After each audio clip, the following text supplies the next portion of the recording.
Assalamualaikum warahmatullahi wabarakatuh. Apa kabar anak-anak? Bertemu lagi dengan Ibu Putri Rahmadani. Jadi di sini kita akan belajar tentang materi proses kodifikasi hadis pada masa Khalifah Umar bin Abdul Aziz dan peradaban yang tumbuh pada masa Bani Umayyah. Proses kodifikasi hadis pada masa Khalifah Umar bin Abdul Aziz. Pengumpulan dan penyempurnaan hadis terjadi pada masa pemerintahan Khalifah ke-8 Bani Umayyah, Umar bin Abdul Aziz tahun 99 sampai 101 Hijriah atau 717 sampai 720 Masehi. Khalifah Umar menginstruksikan kepada gubernur Madinah yang memerintah pada waktu itu agar segera mengumumkan pada masyarakat umum tentang gerakan penghimpunan dan penyempurnaan hadis. Kebijakan tersebut dilakukan oleh Khalifah Umar bin Khattab karena kondisi di lapangan, hadis telah diselewengkan dan telah bercampur aduk dengan ucapan-ucapan Israiliyat. Hadis difungsikan untuk menguatkan kedudukan kelompok-kelompok tertentu seperti Bani Umayyah, kelompok Khawarij, dan kelompok Syiah yang saling berebut membuat hadis-hadis untuk menguatkan eksistensi kelompok masing-masing. Setelah perintah dari gubernur Madinah atas instruksi dari Khalifah Umar bin Abdul Aziz, maka berangkatlah sahabat-sahabat Nabi dan beberapa tabi'in untuk mencari dan menyeleksi hadis-hadis Nabi. Imam-imam hadis berjuang dengan sungguh-sungguh, sabar dan istiqomah dalam mencari dan melacak sebuah hadis. Imam-imam hadis yang sangat terkenal seperti Bukhari, Muslim, Nasai, Tirmizi, Ahmad bin Hanbal, dan Daruqutni. Dengan upaya keras dari para imam-imam hadis ini, maka jadilah kitab-kitab hadis yang sering kita baca dan dijadikan sebagai rujukan dan referensi. Materi selanjutnya yakni peradaban yang tumbuh pada masa Bani Umayyah. Pada masa Bani Umayyah, kota Basra dan Kufah dijadikan sebagai pusat kegiatan ilmiah. Perkembangan ilmu pengetahuan ditandai dengan munculnya ilmuwan-ilmuwan dari berbagai bidang dan disiplin ilmu.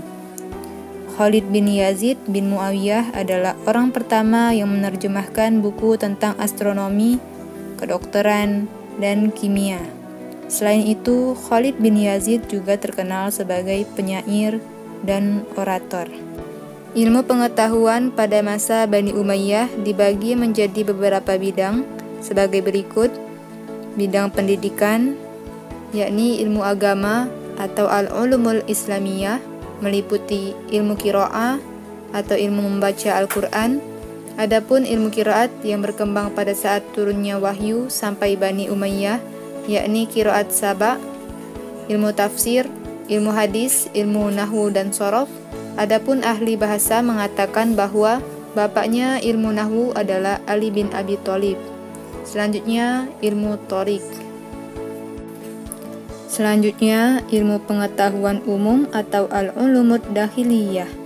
Terdiri dari ilmu kimia, ilmu kedokteran, ilmu bumi, dan ilmu astronomi. Selanjutnya, bidang seni. Ada seni rupa dan seni suara. Seni rupa yang berkembang adalah seni ukir dan pahat. Saat itu banyak ayat Al-Quran dan hadis Nabi yang diukir di tembok masjid serta istana raja. Seni suara yang berkembang antara lain qiraatul Quran dan qasidah. Selanjutnya bidang sastra yang ditandai dengan munculnya sastrawan-sastrawan seperti Qais bin Mulawah, Jamil al-Uzri, Al-Ahtal, Umar bin Abi Rabi'ah, Al-Farazdak, Ibnu Mukaffah, dan Jarir. Adapun usaha yang dilakukan oleh dinasti Bani Umayyah dalam kaitannya dengan pelestarian bangunan bersejarah sebagai berikut: 1. Mengubah Estijon di Damaskus menjadi masjid. 2. Menggunakan katedral Homs. 3. Merenovasi Masjid Nabawi. Dan 4. Membangun Istana Qusair Amrah atau Istana Merah dan Istana Al-Mustafa yang digunakan sebagai tempat peristirahatan di padang pasir. Peninggalan-peninggalan tersebut menunjukkan bukti bahwa pada masa pemerintahan Bani Umayyah, umat Islam sudah mencapai tingkat peradaban yang tinggi. Sekian materi hari ini, semoga bermanfaat. Saya akhiri, wallahu muwaffiq ila aqwamit thoriq. Wassalamualaikum warahmatullahi wabarakatuh.